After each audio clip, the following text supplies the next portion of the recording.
Quand je repense à ma vie, il y a des moments qui me serrent et me font me demander, qu'ai-je raté?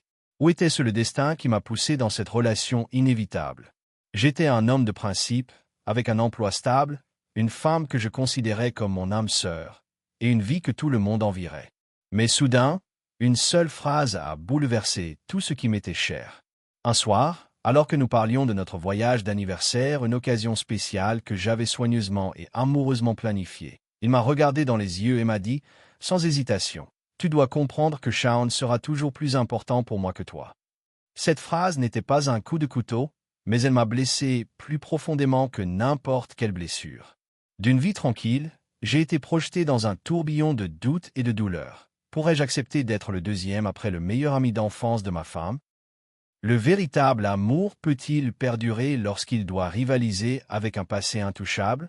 Si vous pensez que ce n'est qu'une histoire de jalousie, vous serez surpris. C'est bien plus profond.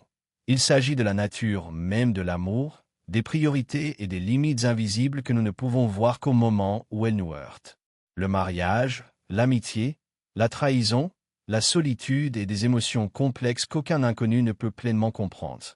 Tout cela a fait de moi un homme différent, parfois fort, parfois brisé, mais jamais innocent. Je vous accompagnerai dans ce voyage intense, jalonné de souffrances et de moments de lucidité. D'une vie qui semblait parfaite à l'effondrement total, et enfin aux étapes incertaines vers la découverte de moi-même. Vous ressentirez colère, compassion, confusion et peut-être même retrouverez-vous une part de vous-même dans cette histoire. Avant de commencer, laissez un commentaire ci-dessous et dites-nous depuis quelle ville vous regardez la vidéo. Maintenant, installez-vous confortablement et profitez-en. On dit que le début d'une histoire d'amour est toujours beau. La nôtre n'était pas différente, du moins c'est ce que je pensais. Il y a 6 ans, j'ai rencontré Jenny lors d'un barbecue entre amis communs. Elle était vive, pleine de vie, et son rire était contagieux. Nous avons immédiatement sympathisé, pas seulement grâce à nos jeux de mots maladroits ou à notre inquiétude à l'idée que le chat errant se glisse sous la table, mais par quelque chose de plus profond, le sentiment d'avoir enfin rencontré quelqu'un qui nous comprenait vraiment. Ces premières années furent fastes. Je passais mes journées au laboratoire de recherche, à étudier la vie extraterrestre sous les vagues, puis je rentrais à la maison et j'écoutais ces étranges histoires sur les clients excentriques de sa clinique vétérinaire. Nous cuisinions ensemble, regardions des documentaires policiers sans interruption, et inventions même de fausses histoires pour les voisins qui promenaient leurs chiens devant notre fenêtre.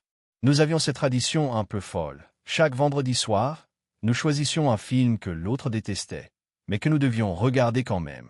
Elle levait les yeux au ciel devant mon amour pour les documentaires sur l'océan, et je souffrais pendant des heures avec des histoires d'amour mièvre, mais ça fonctionnait.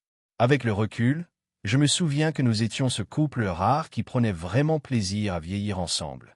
Mes collègues, surtout Marc, mon meilleur ami au labo, m'enviaient de la façon dont je m'illuminais quand je parlais de Jenny.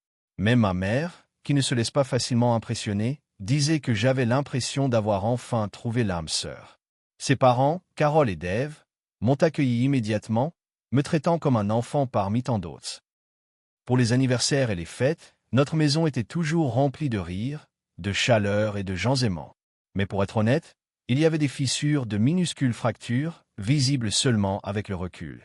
À l'époque, je me disais que dans chaque mariage, il y a 7 amis qui planent en arrière-plan. Pour Jenny, c'était Shaun. Au début, j'ignorais sa présence constante, ses blagues que je ne comprenais pas, son nom apparaissant sur son téléphone à toute heure. C'est juste des histoires d'enfance, disait-elle. Tu ne comprendrais jamais, on est comme une famille. Certains soirs, elle s'excusait pour aller dîner et répondre à ses appels. D'autres fois, les plans changeaient soudainement parce que Shaun avait besoin d'elle. Parfois, à la fin d'une longue semaine, je rentrais à la maison prêt à raconter à Jenny une découverte passionnante faite au laboratoire, et je la trouvais au téléphone, blottie contre Shaun, leur rire résonnant dans le couloir. Il y avait des moments, brefs mais intenses, où je me sentais comme un invité chez moi. Pourtant, je gardais ces sentiments pour moi, honteux que moi, l'homme rationnel, dont toute la carrière repose sur le calme face à l'inconnu, je puisse ressentir quelque chose d'aussi mesquin que la jalousie. Pourtant, mon espoir a toujours prévalu. Je me suis convaincu que ce que nous avions était assez solide pour résister à tout. Même lorsque Jenny a invité Shaun à notre fête d'anniversaire, ou lorsqu'elle a réorganisé nos plans pour l'aider à déménager encore une fois, J'ai ravalé ma fierté. Lui ai souri et me suis rappelé que l'amour signifie parfois laisser son partenaire s'appuyer sur quelqu'un d'autre.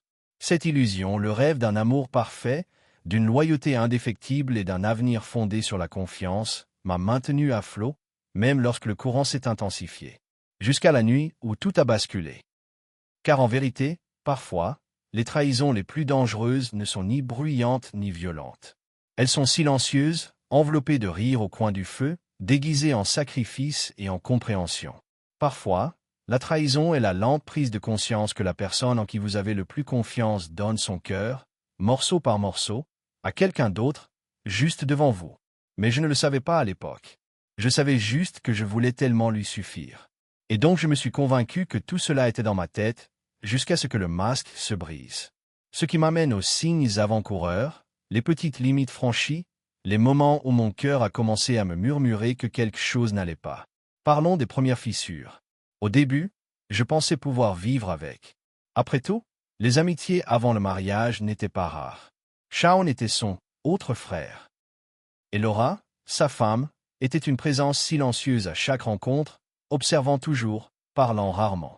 Nous formions tous les quatre une orbite instable. Jenny, Shaun, Laura et moi, des satellites gravitant autour d'un centre émotionnel qui semblait toujours se trouver là où Jenny et Shaun se retrouvaient.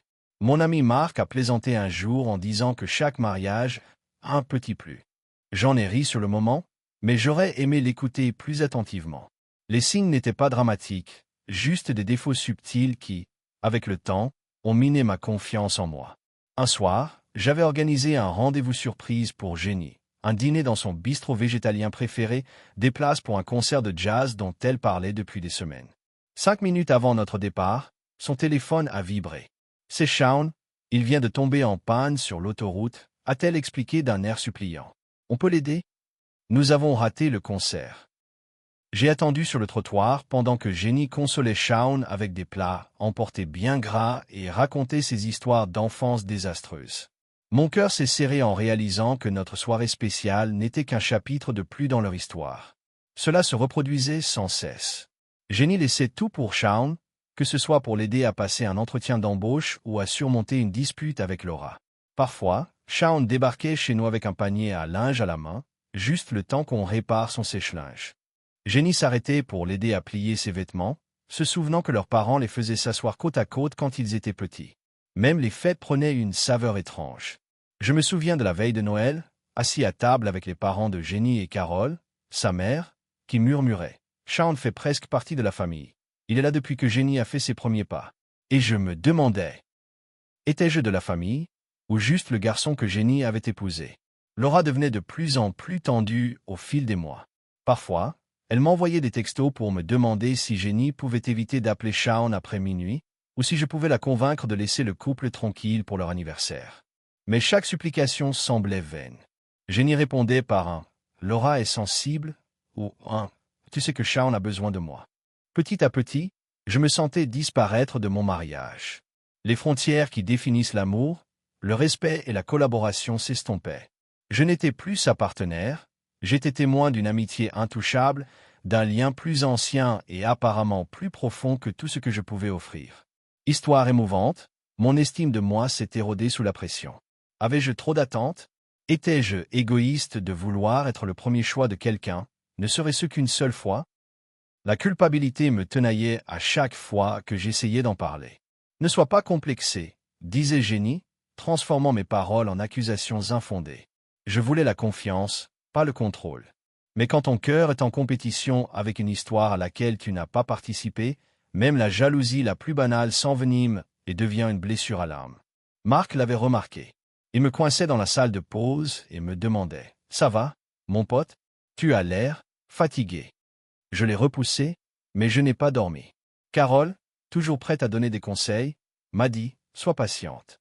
Jenny aime profondément, peut-être trop profondément parfois. Elle trouvera son équilibre. » Laura, quant à elle, souffrait elle aussi. Un jour, après un dîner tendu, elle confia « J'ai l'impression de perdre mon mari à cause de son passé. Y a-t-il un moment où les choses s'améliorent ?» Toutes ces voix se mêlaient à mes doutes, alimentant un désespoir silencieux. Je regardais Jenny et Shaun rire ensemble, scellant des secrets auxquels je ne participerais jamais. Et chaque fois que je prenais la parole, la conversation se terminait avec un sentiment de mesquinerie, de mélodrame, d'inutilité. Finalement, même les plus petits plans se sont transformés en champs de bataille. Lorsque Jenny a refusé notre voyage d'anniversaire aux Maldives pour rejoindre le camping, fortuit, de Shaun et Laura, j'ai réalisé que je n'étais qu'un personnage secondaire dans sa vie. Cette nuit-là, le premier vrai tremblement de terre a frappé. Fatigué, blessé, j'ai fini par demander « Suis-je ta priorité ?» Sa réponse n'était pas un cri. Elle était douce, définitive. Le genre de trahison qui vous brise sans jamais élever la voix.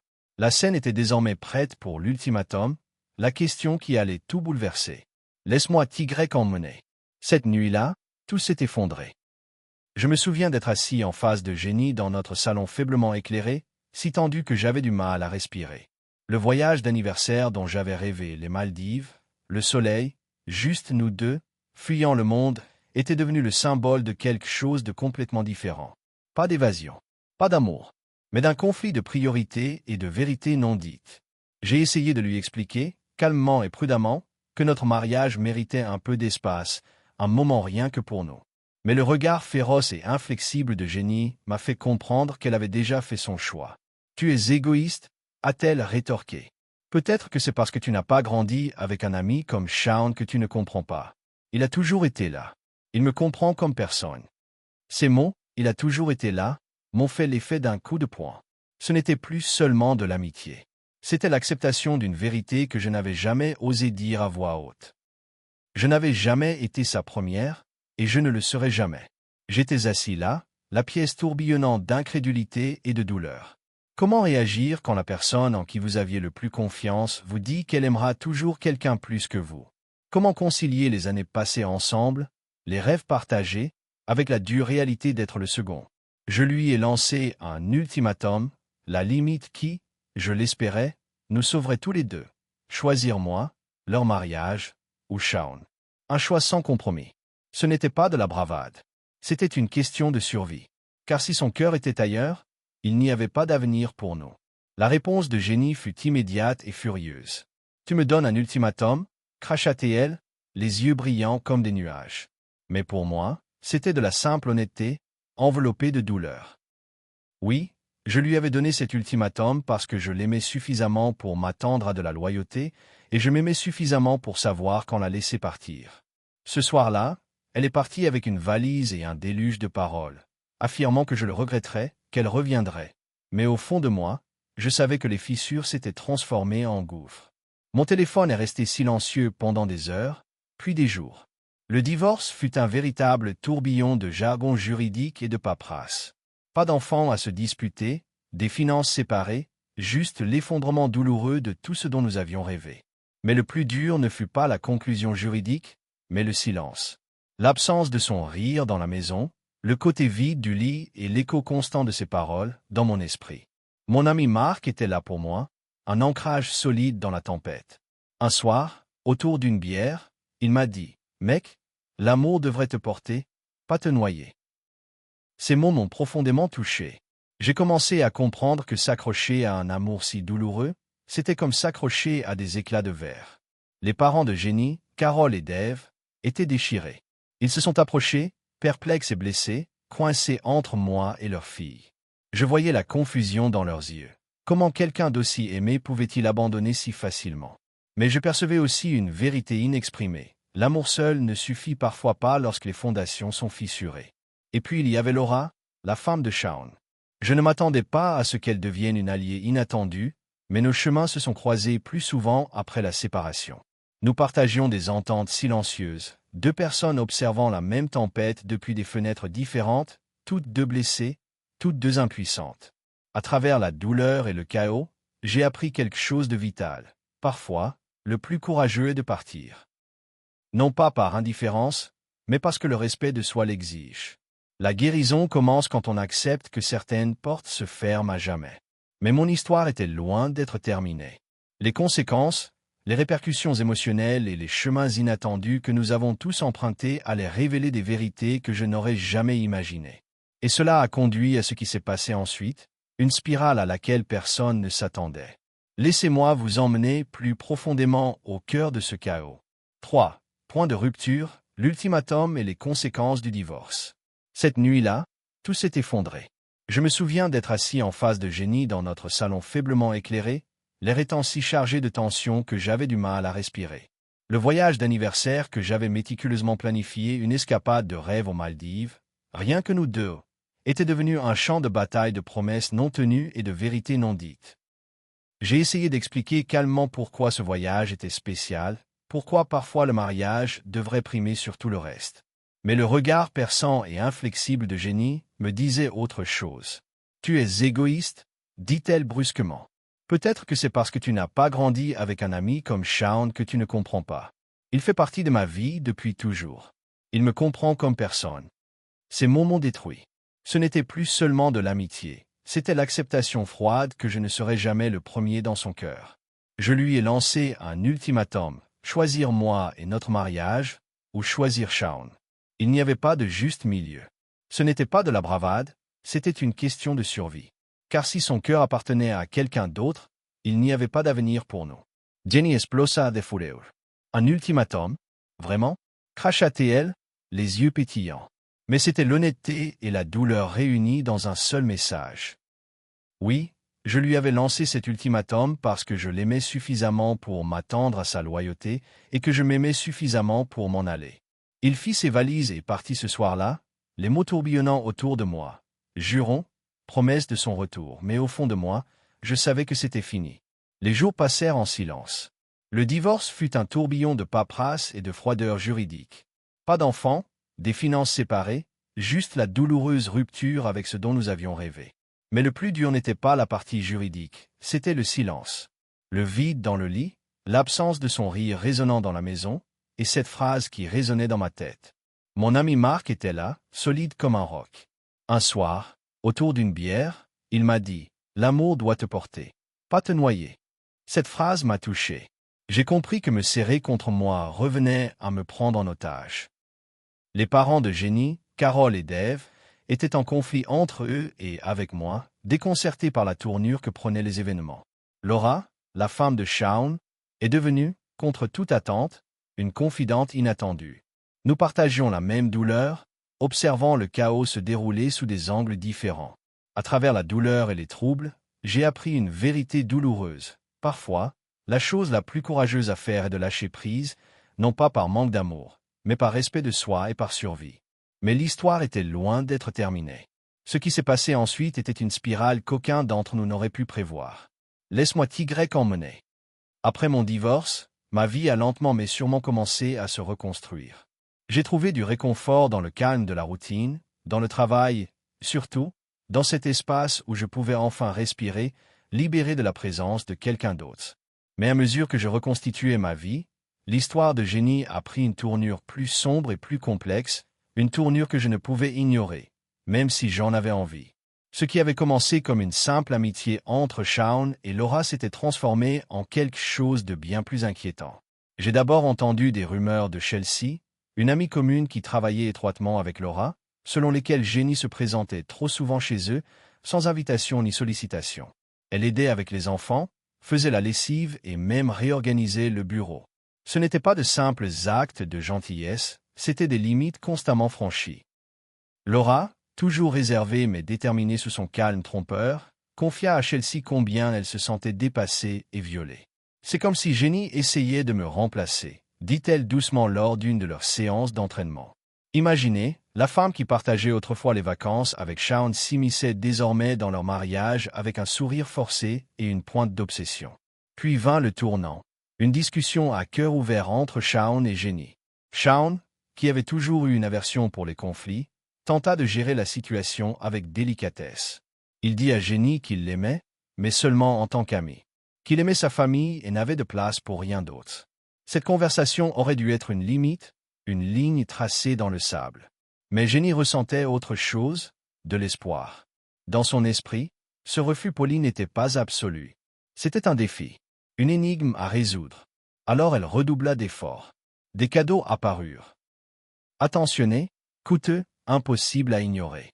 Les appels téléphoniques nocturnes se transformèrent en visites surprises.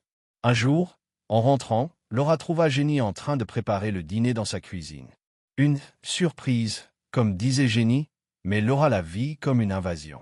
Cette cascade de comportements inappropriés a fini par anéantir toute amitié, aboutissant au harcèlement. Rencontres fréquentes, apparitions indésirables et accès de colère lorsqu'on lui demandait de partir.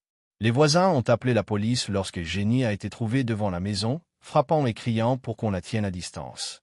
L'amitié même que Jenny prétendait être plus importante que son mariage avec moi était devenue toxique, détruisant non seulement notre passé, mais aussi un mariage qu'elle n'aurait jamais dû ruiner. Pour ma part, j'avais du mal à croire ce que j'entendais. Laura me tendait la main, me confiait des détails, recherchait de l'empathie. C'était une alliance surréaliste née d'une perte et d'une frustration partagée.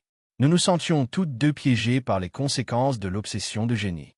Et à travers tout cela, Jenny elle-même se défaisait, prisonnière d'un cercle vicieux de déni, de désir et d'autodestruction. Être témoin de tout cela était troublant. Une femme blessée par ses propres choix, incapable de voir que ce qu'elle poursuivait lui échappait de plus en plus. Ce n'était pas seulement une histoire de frontières brisées. C'était une douloureuse leçon sur la façon dont l'obsession peut aveugler une personne, sur la façon dont l'amour transformé en possession détruit toutes les personnes impliquées. Mais l'histoire de Jenny ne s'arrête pas là. La spirale la mène vers des lieux inconnus et dangereux. Car parfois, toucher le fond n'est que le début. Ce qui s'est passé ensuite a tout changé. Laissez-moi vous le dire. Après tout le chaos avec Shaun et Laura, je pensais que Jenny n'avait plus rien à faire. Mais la vie a toujours quelque chose de surprenant, souvent au moment où on s'y attend le moins. C'est Chelsea, notre amie commune et source officieuse de rumeurs, qui m'a parlé pour la première fois de Max, un nouveau venu dans l'histoire de Jenny, quelqu'un de différent de tous ceux qu'elle avait fréquentés auparavant. Max était plus jeune, plus sauvage et plus téméraire, tandis que j'avais été stable et fiable. Marc, mon ami du labo, le décrivait sans détour. Une étincelle dans l'obscurité, mais plutôt comme un feu prêt à tout réduire en cendres. Jenny semblait attirée par le danger, peut-être même désespérée de se sentir revivre après avoir perdu l'amour stable qu'elle avait connu autrefois. J'entendais des histoires filtrées par des murmures et des regards en coin.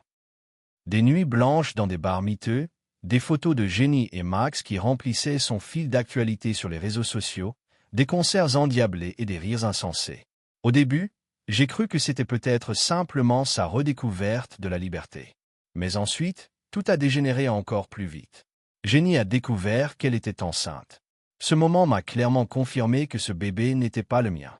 Nous n'étions plus ensemble depuis des mois. Pourtant, la nouvelle n'en était pas moins douloureuse. J'ai vu en elle un mélange d'espoir et de peur, l'espoir que cette nouvelle vie pourrait peut-être apporter un nouveau départ, et la peur de l'inconnu qui s'offrait à elle. Max, cependant, réagit de la seule façon qu'il connaissait, en disparaissant.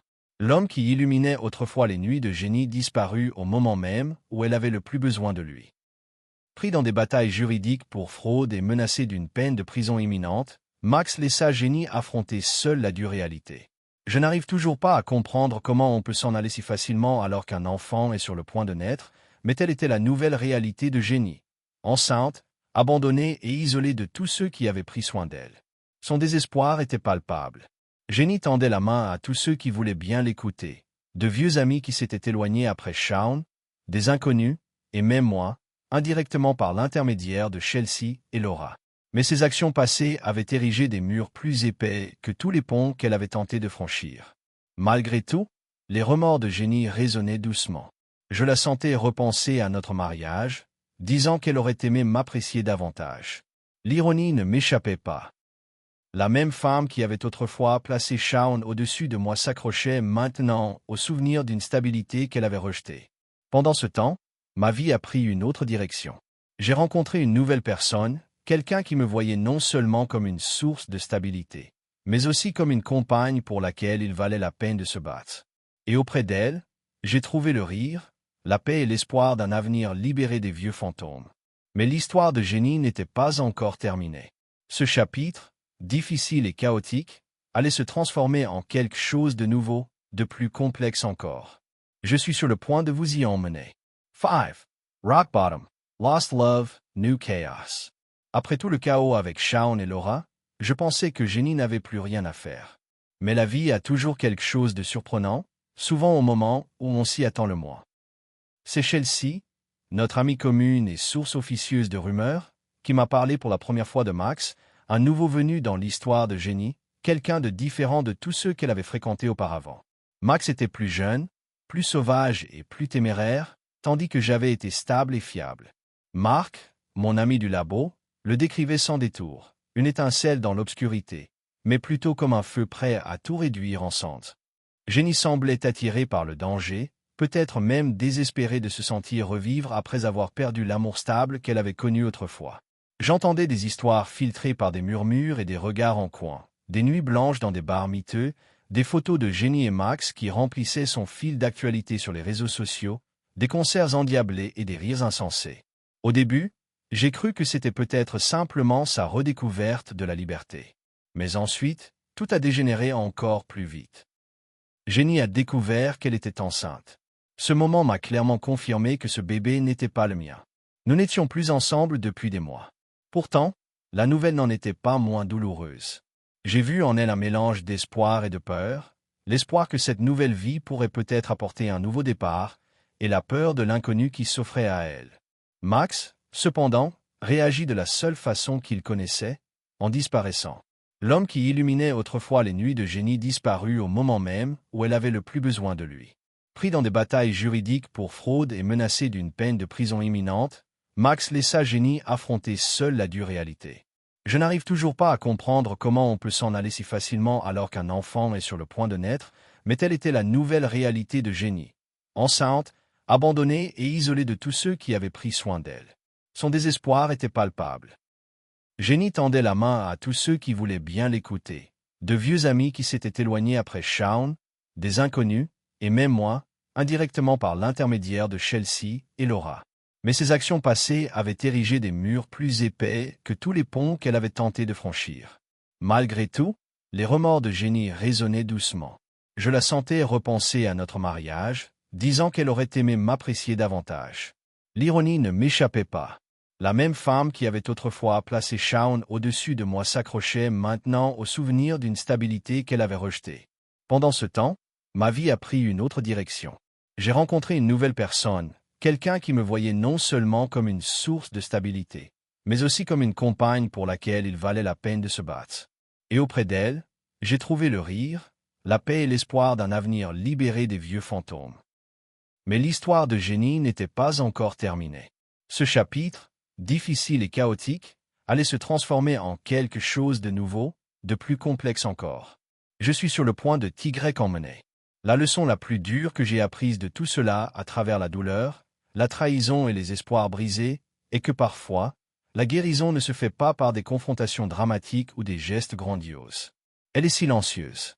Elle est subtile. Et parfois, il faut la trouver soi-même. Après la spirale infernale de Jenny et le chaos avec Max, après la perte de ce que nous avions autrefois et la destruction causée par son obsession, je me suis retrouvé à la croisée des chemins.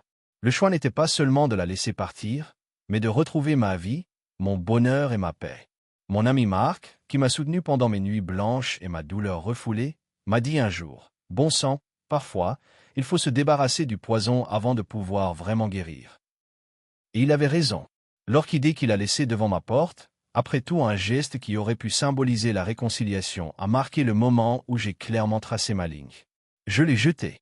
Non pas que je m'en fichais, mais parce que l'amour ne consiste pas à s'accrocher à ce qui fait mal. Dans le silence qui a suivi, j'ai recommencé à construire. J'ai rencontré une nouvelle personne, quelqu'un qui ne me voyait pas comme un projet, mais comme moi-même, avec ses défauts et tout. Elle ne s'est pas contentée d'écouter, elle a compris. Avec elle, les rires sont revenus, les petites joies sont revenues, et un avenir semblait à nouveau possible. L'histoire de Jenny, aussi douloureuse soit-elle pour moi, m'a clairement montré une chose. Aimer ne consiste pas seulement à tenir bon. Parfois, cela signifie aussi savoir quand il est temps de partir. Et parfois, la plus grande gentillesse que l'on puisse faire pour quelqu'un, ou pour soi-même, est de prendre du recul et de laisser la guérison commencer. J'ai trouvé la paix non pas en oubliant le passé, mais en tirant les leçons, en me créant un espace pour mon épanouissement et mon bonheur. Et même si l'histoire de Jenny reste la sienne et reste à écrire, je choisis d'avancer avec espoir, résilience et un cœur ouvert à de nouveaux commencements. À tous ceux qui regardent cette vidéo et se sentent pris au piège de leur propre tempête, rappelez-vous ceci, Votre valeur ne se définit pas par qui reste ou qui part. Il s'agit de vous honorer suffisamment pour entrer dans la lumière, même lorsque l'obscurité semble interminable. Merci d'avoir suivi cette histoire. Si vous vous êtes déjà retrouvé à un carrefour comme le mien, n'hésitez pas à le partager dans les commentaires. J'espère que ce voyage vous apportera réconfort, force et courage pour avancer, quoi qu'il arrive.